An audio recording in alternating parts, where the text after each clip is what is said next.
ನಾರದನೆಂಬ ದೇವರ್ಷಿಗಳಿದ್ದರು. ಮಾನವರಲ್ಲಿ ಶ್ರೇಷ್ಠ ಋಷಿಗಳು ಯೋಗಿಗಳು ಇರುವಂತೆ ದೇವತೆಗಳಲ್ಲಿಯೂ ಶ್ರೇಷ್ಠ ಯೋಗಿಗಳಿರುತ್ತಾರೆ. ನಾರದರು ಒಬ್ಬ ಶ್ರೇಷ್ಠ ಯೋಗಿಗಳು ಒಂದು ಕಾಡಿನ ಮಧ್ಯೆ ಹೋಗುತ್ತಿರುವಾಗ ಅವರು ಒಬ್ಬ ವ್ಯಕ್ತಿಯನ್ನು ಸಂದರ್ಶಿಸಿದರು. ಇವನು ಎಷ್ಟು ಕಾಲದಿಂದ ಧ್ಯಾನಕ್ಕೆ ಕುಳಿತಿದ್ದನೆಂದರೆ ಇವನ ಸುತ್ತ ಒಂದು ಎರುವೆಗಳು ಹುತ್ತವೇ ಬೆಳೆದಿತ್ತು. ಇವನು ನಾರದರನ್ನು ಕುರಿತು ಎಲ್ಲಿಗೆ ಹೋಗುತ್ತಿರುವಿರಿ ಎಂದು ಪ್ರಶ್ನಿಸಿದರು. ಸ್ವರ್ಗಕ್ಕೆ ಹೋಗುತ್ತಿರುವೆನು ಎಂದರು.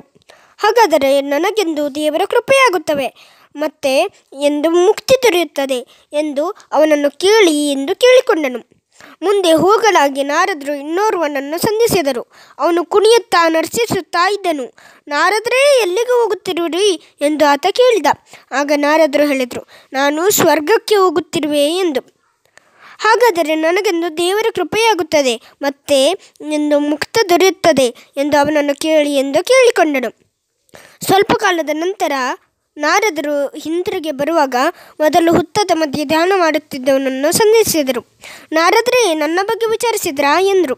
ಹೌದು, ದೇವರು ಏನು ಹೇಳಿದ ಕಾತುರದಿಂದ ಕೇಳಿದನು.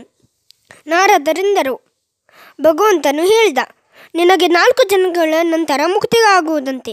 ಇದನ್ನು ಕೇಳಿ ಆ ವ್ಯಕ್ತಿ ವಿಲಪಿಸುತ್ತಾ ಹೇಳಿದ, ಹುತ್ತ ಬೆಳೆಯುವವರೆಗೂ ಧ್ಯಾನ ಮಾಡಿದೆ, ಆದರೂ 4 ಜನ್ಮ ಕಾಯಬೇಕೇ.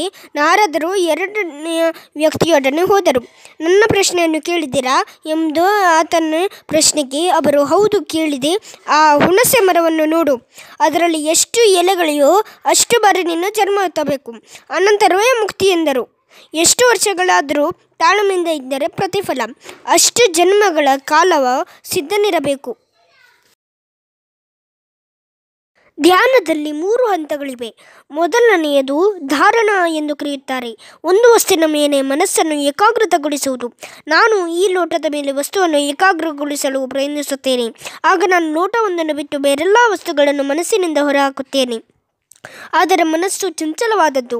ಮನಸ್ಸು ಸ್ಥಿರವಾಗಿ ಹೆಚ್ಚು ಚಂಚಲವಾಗಿದ್ದರೆ ಅದನ್ನು ಧ್ಯಾನ ಎನ್ನುತ್ತೇವೆ. ಇದಕ್ಕಿಂತಲೂ ಉತ್ತಮ ಹಂತವಿದೆ. ಇಲ್ಲಿ ನೋಟ ಮತ್ತು ಇರುವ ಭೇದ ಹೊರಟು ಹೋಗುತ್ತದೆ. ಇದೇ ಸಮಾಧಿ. ಮನಸ್ಸು ಮತ್ತು ನೋಟ ಒಂದೇ ಆಗಿರುತ್ತದೆ. ಅವೆರಡರ ವ್ಯತ್ಯಾಸವನ್ನು ನಾನು ನೋಡುವುದೇ ಇಲ್ಲ. ಇಂದ್ರಿಯಗಳೆಲ್ಲ ಸ್ತಬ್ಧವಾಗುವು ಮತ್ತು ಬೇರೆ ಬೇರೆ ಇಂದ್ರಿಯಗಳ ಮೂಲಕ ಹರಿದು ಹೋಗುತ್ತಿದ್ದ ಶಕ್ತಿಗಳೆಲ್ಲ ಮನಸ್ಸಿನಲ್ಲಿ ಕೇಂದ್ರೀಕೃತವಾಗುತ್ತವೆ. ಆಗ ಆ ನೋಟವು ಸಂಪೂರ್ಣ ಮನಃಶಕ್ತಿಯ ಹಿಡಿತದಲ್ಲಿರುತ್ತದೆ. ಅದನ್ನು ಸಾಕ್ಷಾತ್ಕರಿಸಿಕೊಳ್ಳಬೇಕು. ಇದೊಂದು ಯೋಗಿಗಳು ಆಡುವ ಒಂದು ಅದ್ಭುತ ಆಟ. ಧ್ಯಾನ ಶಕ್ತಿಯು ನಮಗೆ ಎಲ್ಲ ಶಕ್ತಿಗಳನ್ನು ಒದಗಿಸಿಕೊಡುತ್ತದೆ. ನಿಮಗೆ ಪ್ರಕೃತಿಯ ಮೇಲೆ ನಿಯಂತ್ರಣ ಬೇಕಿದ್ದರೆ ಧ್ಯಾನದ ಮೂಲಕ ಇದನ್ನು ನೀವು ಪಡೆಯಬಹುದು. ಧ್ಯಾನ ಶಕ್ತಿಯ ಮೂಲಕವೇ ಇಂದು ಎಲ್ಲ ವೈಜ್ಞಾನಿಕ ಶಕ್ತಿಗಳು ಕಂಡುಹಿಡಿಯಲ್ಪಟ್ಟಿರುವವು. ಇವರು ವಿಷಯಗಳನ್ನು ಅಧ್ಯಯನ ಮಾಡುತ್ತಾ ಎಲ್ಲವನ್ನು ತಮ್ಮನ್ನು ಕೂಡ ಮರೆತು ಬಿಡುತ್ತಾರೆ.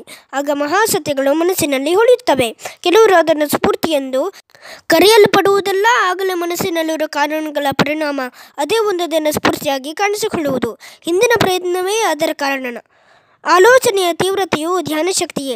ಯೋಗಿಗಳು ತಮ್ಮಾತ್ಮವನ್ನು ಕಡಿಯುತ್ತಾರೆ. ಶ್ರೇಷ್ಠ ಸತ್ಯಗಳು ಮೇಲೆದ್ದು ವ್ಯಕ್ತವಾಗುತ್ತದೆ. ಆದ್ದರಿಂದ ಧ್ಯಾನಾಭ್ಯಾಸವು ಜ್ಞಾನದ ಶ್ರೇಷ್ಠ ವೈಜ್ಞಾನಿಕ ವಿಧಾನವಾಗಿದೆ.